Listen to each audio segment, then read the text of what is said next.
ಈಗ ನಾವು ಮಾತಾಡ್ಸೋಕೆ ಬಂದಿರೋದು ಹೀರೋ ಎರಡನೇ ಅಣ್ಣ ಕೀರ್ತಿ ದಿವಾನ್ ಕ್ಯಾರೆಕ್ಟರ್ ಪ್ಲೇ ಮಾಡ್ತಿರುವಂಥ ಅಭಿಜಿತ್ ಸಿಂಗ್ ರಾಜ್ಪೂತ್ ಅವರು. ಅವ್ರಿಗೆ ಈ ಕ್ಯಾರೆಕ್ಟರ್ ಹೇಗೆ ಅನಿಸ್ತಾ ಇದೆ, ಸೀರಿಯಲ್ ಸೆಟ್ ಹೇಗೆ ಅನಿಸ್ತಾ ಇದೆ ಎಲ್ಲನೂ ಕೇಳೋಣ ಬನ್ನಿ. ಹಾಯ್ ಕೀರ್ತಿ. ಹಾಯ್. ಕೀರ್ತಿ ಅಂತ ಕರಿಬೇಕು, ಅಭಿಜಿತ್ ಅಂತ ಕರಿಬೇಕು? ಕಾಲ್ ಮೀ ಎನಿಥಿಂಗ್, ಕೀರ್ತಿ ಆರ್ ಅಭಿಜಿತ್. ಹೆಂಗೆ ಅನಿಸ್ತಾ ಇದೆ ಕೀರ್ತಿ ದಿವಾನ್ ಆಗಿ? It's been almost like 1 year. ತುಂಬ ಚೆನ್ನಾಗಿದೆ. ಕೀರ್ತಿ ದಿವಾನ್ ಅನ್ನೋ ಕ್ಯಾರೆಕ್ಟರ್ ಒಂಥರ ಖುಷಿಯಾಗಿರುವಂಥ ಕ್ಯಾರೆಕ್ಟ್ರು, ತುಂಬ ಫ್ಯಾಮಿಲಿಗೆ ತುಂಬ ಹತ್ತಿರವಾಗಿರುವಂಥ ಕ್ಯಾರೆಕ್ಟರು. ಓಕೆ, ನಾನು ಇಲ್ಲಿವರೆಗೂ ಮಾಡ್ಕೊಂಬಂದಿರುವಂಥ ಕ್ಯಾರೆಕ್ಟರ್ಗಿಂತ this is a beautiful character. Okay, ಚೆನ್ನಾಗಿದೆ, some different. Abhijit Singh Rajput, so basically ಕರ್ನಾಟಕನೇನಾ ನಿಮ್ಮದು ಅಥವಾ? 100% ನಾನು ಕನ್ನಡಿಗನೇ, ಬಿಕಾಸ್ ನಾನು ಹುಟ್ಟು ಬೆಳೆದಿದ್ದೆಲ್ಲ ಕರ್ನಾಟಕದಲ್ಲೇ. ಓಕೆ, ನನ್ನ ಏನ್ಷಿಯಂಟ್ಸ್ ಲೈಕ್ ಮೈ ಅಜ್ಜಿ ತಾತ and everybody is from like Rajasthan.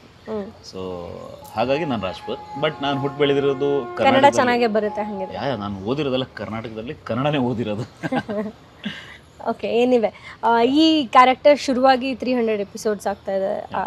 ಹೆಂಗೆ ಅನಿಸ್ತಾ ಇದೆ? ಬಿಕಾಸ್ 300 ಎಪಿಸೋಡ್ಸ್ ಮಾಡೋದು ಈಗ ವೆರಿ ಚಾಲೆಂಜಿಂಗ್, ಬಿಕಾಸ್ ಜನ ಅಕ್ಸೆಪ್ಟ್ ಮಾಡೋದೇ ದೊಡ್ಡ ವಿಷಯ. ಅಕ್ಸೆಪ್ಟ್ ಮಾಡಿದ್ದಾರೆ, ಪ್ರೀತಿ ಕೊಡ್ತಾ ಇದ್ದಾರೆ ಅಂತ ಅನಿಸಿದ್ಯಾ? ಅದ್ರ ರಿಯಾಕ್ಷನ್ ನಿಮಗೆ ಸಿಕ್ಕಿದ್ಯಾ ಆ ಥರದ್ದು? ಡೆಫಿನೆಟ್ಲಿ ಸಿಕ್ಕಿದೆ.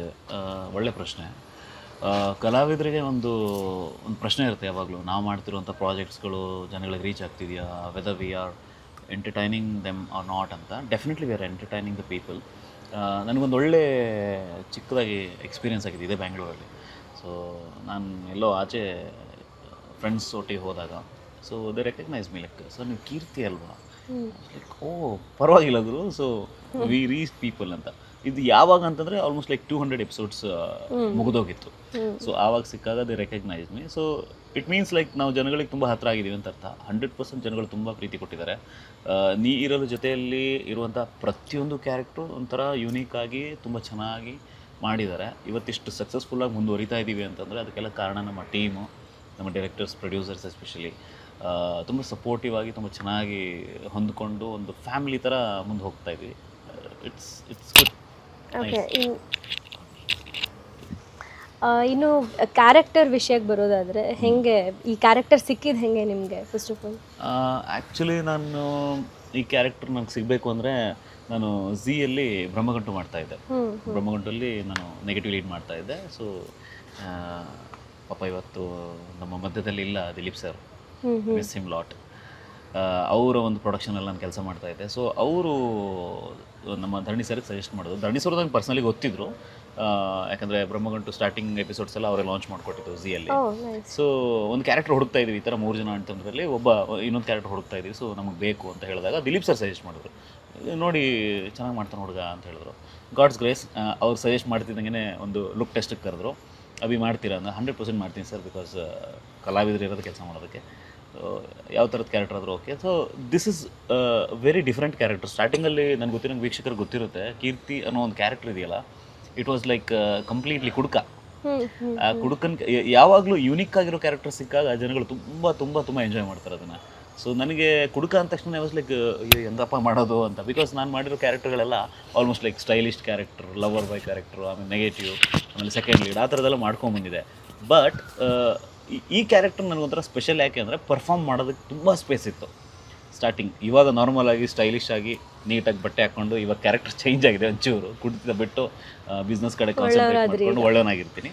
ಸೊ ಹಾಗಾಗಿ ತುಂಬ ಖುಷಿ ಆಯ್ತು ನನಗೆ ಆ ಕ್ಯಾರೆಕ್ಟರ್ ಸಿಕ್ಕಿದ್ದು.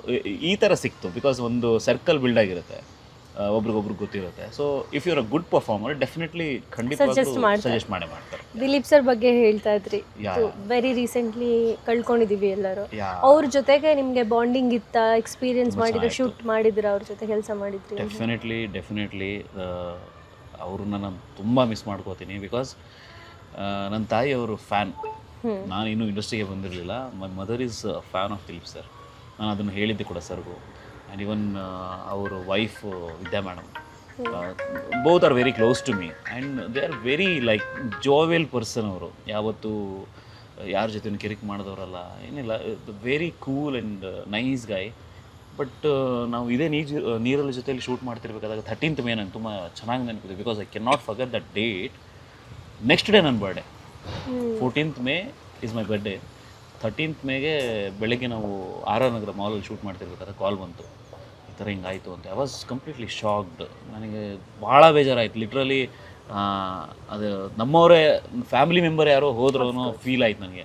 ಬಿಕಾಸ್ ಕೆಲಸ ಕೊಟ್ಟರು ಅನ್ನೋದಕ್ಕಲ್ಲ, ಅದು ಪರ್ಸ್ನಲ್ ಕನೆಕ್ಷನ್ ಇತ್ತು. ಎಲ್ಲಿ ಸಿಕ್ಕರೂ ನಾನೊಂದು ಹಿಂದಿ ಪ್ರಾಜೆಕ್ಟ್ ಮಾಡಿದ್ದೆ, ಅಗ್ನಿಸಾಕ್ಷಿ ಏಕ್ ಸಮझौता ಅಂತೇಳಿ, ಕಲರ್ಸ್ ಹಿಂದಿಗೆ. ಸೊ ಅಲ್ಲಿಂದ ನಮ್ಮ ಮತ್ತು ದಿಲೀಪ್ ಸರ್ನ ನಂಟು ಸ್ಟಾರ್ಟ್ ಆಯಿತು. So when he got to know that ನಾನು ಕನ್ನಡಿಗ ಅಂತ ಗೊತ್ತಾದಾಗ, ಕನ್ನಡಿಗರಾಗಿ ನೀವು ಇಷ್ಟು ಚೆನ್ನಾಗಿ ಹಿಂದಿ ಮಾತಾಡ್ತೀರಾ ಹೆಂಗೆ ಅಂತ ಅವರು ಕೊನೆಯವರೆಗೂ ನನ್ನ ಜೊತೆ ಯಾವಾಗಲೂ ಕರಿತಾ ಇದ್ದದ್ದು ನೇಮ್ ಏನು ಅಂತಂದರೆ, ಹಿಂದಿ ಸೀರಿಯಲಲ್ಲಿ ನನ್ನ ಕ್ಯಾರೆಕ್ಟರ್ ಪ್ರದೀಪ್ ರಾಣೆ ಅಂತ ಇತ್ತು. ಯಾವಾಗ ಕಾಲ್ ಮಾಡಿದ್ರು ಪ್ರದೀಪ್ ಅಂತಲೇ ಕರೆಯೋರು. He never forgot that character. ಅಲ್ಲಿಂದ ಒಂದು ಕನೆಕ್ಷನ್ ಬಿಲ್ಡ್ ಆಯಿತು. ಯಾವಾಗಾದರೂ ಮನೇಲಿ ಏನಾದರೂ ಫಂಕ್ಷನ್ಸ್ಗಳಾದರೆ ಕರೆಯೋರು. ಪರ್ಸ್ನಲಿನೂ ಒಳ್ಳೆ ಕನೆಕ್ಷನ್ ಇತ್ತು. Definitely. So we had so many parties, ಒಳ್ಳೆ ಊಟ ಮಾಡಿದ್ದೀವಿ ಜೊತೆಯಲ್ಲಿ. ಆಮೇಲೆ ಎಷ್ಟೊಂದು ರೆಸ್ಪಾನ್ಸಿಬಲ್ ಅಂದರೆ, ನಾವೆಲ್ಲಾದರೂ ಎಲ್ಲರೂ ಸೇರಿದ್ದೀವಿ ಅಂತಂದರೆ, ನಿಮ್ಮ ಟ್ರಾನ್ಸ್ಪೋರ್ಟೇಷನ್ ಇಲ್ವಾ, ನಾನು ಆ ಕಡೆಯಿಂದನೇ ಹೋಗ್ತಾ ಇದ್ದೀನಿ ಬನ್ನಿ ಅಂತ ನನಗೆ 2-3 ಸಾರಿ ಡ್ರಾಪ್ ಮಾಡಿದ್ದಾರೆ ಅಪ್ ಟು ಮನೆವರೆಗೂ. ಆ್ಯಂಡ್ ಅದು ಹೇಳ್ತಾರಲ್ಲ, ಜೆಮ್ಸ್, ಅದು ಒಂದು ಜೆಮ್ ಅನ್ನೋ ಒಂದು ಪರ್ಸನ್ ಇರ್ತಾರಲ್ಲ, ಭಗವಂತನಿಗೆ ಅದು ಭಗವಂತ ಕ್ರೂರಿನೋ ಏನೋ ಗೊತ್ತಿಲ್ಲ, ಒಳ್ಳೆಯವ್ರನ್ನ ಕಿತ್ಕೊತಾನೆ ಅನ್ನೋದು. ಅದು once again it's proved, like Appu sir, next ಈ ಥರ. ಬಟ್ ಗೊತ್ತಿಲ್ಲ, ಅವರು ಇವತ್ತು ನಮ್ಮ ಮಧ್ಯದಲ್ಲಿ ಇಲ್ಲದೇ ಇರ್ಬೋದು, ಬಟ್ ದಿಲೀಪ್ ಸರ್ ಯಾವಾಗಲೂ ಅಮರವಾಗಿರ್ತಾರೆ ನಮ್ಮ ಮಧ್ಯದಲ್ಲಿ. That name is forever. Of course ಎಲ್ಲಿದ್ರೂ ಖುಷಿಯಾಗಿ ಆರಾಮಾಗಿದ್ದಾರೆ ಅಂತಲೇ ಅಂದ್ಕೋಬೇಕು ನಾವು. ಈಗ ಲಾಸ್ಟ್ ಸೀರಿಯಲ್ ವಿಲನ್ ಆಗಿ ಪ್ಲೇ ಮಾಡ್ತಾ ಇದ್ರಿ ಅಂತ ಹೇಳಿದ್ರೆ, ಅವ್ರ ಸೀರಿಯಲ್ನಲ್ಲೇ ವಿಲನ್ ಆಗಿ ಕ್ಯಾರೆಕ್ಟರ್ ಪ್ಲೇ ಮಾಡೋದಕ್ಕೂ ಒಂದು ಸೋಬರ್ ಕ್ಯಾರೆಕ್ಟರ್ ಪ್ಲೇ ಮಾಡೋದಕ್ಕೂ ಎಷ್ಟು ಡಿಫ್ರೆನ್ಸ್ ಅಂತ ಅನಿಸುತ್ತೆ? ಯಾವ್ದು ಈಸಿ ಅಂತ ಅನಿಸುತ್ತೆ ಟು ಪ್ಲೇ? ಇಲ್ಲ, ಆ್ಯಕ್ಚುಲಿ ಏನಾಗುತ್ತೆ ಅಂದರೆ, ಕ್ಯಾರೆಕ್ಟರ್ ಅನ್ನೋದು ಈಸಿ ಅಲ್ಲ ಫಸ್ಟ್ ಆಫ್ ಆಲ್. ಯಾಕಂದರೆ ನಾವು ನಮ್ಮ ರಂಗಭೂಮಿಯಲ್ಲಿ ಒಂದು ಮಾತು ಹೇಳ್ತಾರೆ, ನೀವು ಯಾವುದೇ ಪಾತ್ರಗಳನ್ನು ಮಾಡಿ ಪರಕಾಯ ಪ್ರವೇಶ ಮಾಡಿ ಅಂತ. ಸೊ ಕ್ಯಾರೆಕ್ಟರ್ಗಳು ಈಸಿ ಇರೋದಿಲ್ಲ. ನೀವು ಎಲ್ಲಿವರೆಗೂ ಕ್ಯಾರೆಕ್ಟರ್ಗಳು ಆಗಲ್ವೋ ಅಲ್ಲಿವರೆಗೂ ನೀವು ಜನಗಳಿಗೆ ಆ ಥರ ಕಾಣಿಸಲ್ಲ. ಸೊ ಸ್ಟಿಲ್ ಇವಾಗಲೂ ಯಾಕೆ ಇಷ್ಟು ಎಫೆಕ್ಟಿವ್ ಆಗಿದೆ ನನಗೆ ನನ್ನ ಲೈಫಲ್ಲಿ ಅಂತಂದರೆ, ನಾನು ಝೀ ಬ್ರಹ್ಮಗಂಟು ಮಾಡಿನೇ ಆಲ್ಮೋಸ್ಟ್ 2 ಇಯರ್ಸ್ ಮುಗಿದೋಯ್ತು ನನ್ನ ಕ್ಯಾರೆಕ್ಟರ್ ಮುಗಿದು. But still people recognise as a Aravind. ನೀವು ಬ್ರಹ್ಮಗಂಟಲ್ಲಿ ಅರವಿಂದ್ ಮಾಡ್ತಿದ್ರಲ್ಲ. ಸೊ ಆ ಕ್ಯಾರೆಕ್ಟರ್ ತುಂಬ ಎಫೆಕ್ಟಿವ್ ಆಗಿರೋದು ಕಾರಣ ಎಫರ್ಟ್ಸ್ ತುಂಬ ಇರುತ್ತೆ ಒಬ್ಬ ಕಲಾವಿದನ ಇದಕ್ಕೆ. ಬಿಕಾಸ್ ನೀವು ಅದಕ್ಕೆ ಆದಂಥ ಒಂದು set of costumes, hair style, if you are putting lens, ಆಮೇಲೆ ವಾಟ್ ಎವರ್ ಕಂಪ್ಲೀಟ್ ಒಂದು ಅಪಿಯರೆನ್ಸ್ ಅಂತ ಇರುತ್ತೆ. ಅಫ್ಕೋರ್ಸ್ ಟಫ್ ಇರುತ್ತೆ. ಬಟ್ ನೀವು ಹೇಳಿದ್ರಲ್ಲ, ಸೋಬರ್ ಅನ್ನೋದಕ್ಕಿಂತ ಅದೇ ಬೇರೆ, ಇದೇ ಬೇರೆ. ಸೊ ಕಲಾವಿದರಂತ ಬಂದಾಗ ಯಾವುದೇ ಪಾತ್ರ ಕೊಡಲಿ ಅದನ್ನು ಅಚ್ಚುಕಟ್ಟಾಗಿ ನಿಭಾಯಿಸಿದಾಗಲೇ ನಾವು ಕಲಾ ಸರಸ್ವತಿ ದೇವಿಗೆ ಒಂದು ಜಸ್ಟಿಸ್ ಕೊಡ್ತಿದ್ದೀವಿ ಅಂತ ಅರ್ಥ. So I will enjoy my characters what ever. So Abhijit theatre background ಅಂತ ಗೊತ್ತಾಯ್ತು ಈಗ ನನಗೆ. ಬ್ಯಾಕ್ಗ್ರೌಂಡ್ ಅನ್ನೋಕ್ಕಿಂತ 1-2-3 ಪ್ಲೇ ಮಾಡಿದ್ದೀನಿ. ನಾನು ಆ್ಯಕ್ಟಿಂಗ್ ಕ್ಲಾಸಲ್ಲಿ ಕಲ್ತ್ಕೊಂಡು ಸ್ವಲ್ಪ ಪ್ರಾಕ್ಟೀಸಸ್ ಮಾಡಿಕೊಂಡು. ಹೆಂಗೆ ಆ್ಯಕ್ಟಿಂಗಲ್ಲಿ ಇಂಟ್ರೆಸ್ಟ್ ಬಂದಿದೆ? ಹೆಂಗೆ ನಾನು ಆ್ಯಕ್ಟರೇ ಆಗಬೇಕು ಅಂತ ಅನಿಸಿದ್ದು ಹೆಂಗೆ? ಅಲ್ಲ, ಆ್ಯಕ್ಚುಲಿ ನಾನು ಬೇಸಿಕಲಿ ನಾನು ಡ್ಯಾನ್ಸರ್. ನಾನು ಇಂಡಸ್ಟ್ರಿಗೆ ಆ್ಯಸ್ ಅ ಕೊರಿಯೋಗ್ರಾಫರಾಗಿ ಬಂದೆ. ಸೊ ಡ್ಯಾನ್ಸ್ ಮಾಡ್ತಾ ನನಗೆ ಆ್ಯಕ್ಟಿಂಗ್ ಹುಚ್ಚು. ನನ್ನ ತಾಯಿಗೆ ತುಂಬ ಆಸೆ ಆರ್ಟಿಸ್ಟ್ ಆಗಬೇಕು ಅನ್ನೋದು, ಮಗ. ಸೊ ಹಾಗಾಗಿ ನಾನು ಇಂಜಿನಿಯರಿಂಗೆಲ್ಲ ಮುಗಿಸಾದ್ಮೇಲೆ ಜಾಬ್ ಮಾಡ್ತಾಯಿದ್ದೆ ಒಂದು ರೆಪ್ಯೂಟೆಡ್ ಕಂಪನಿಯಲ್ಲಿ.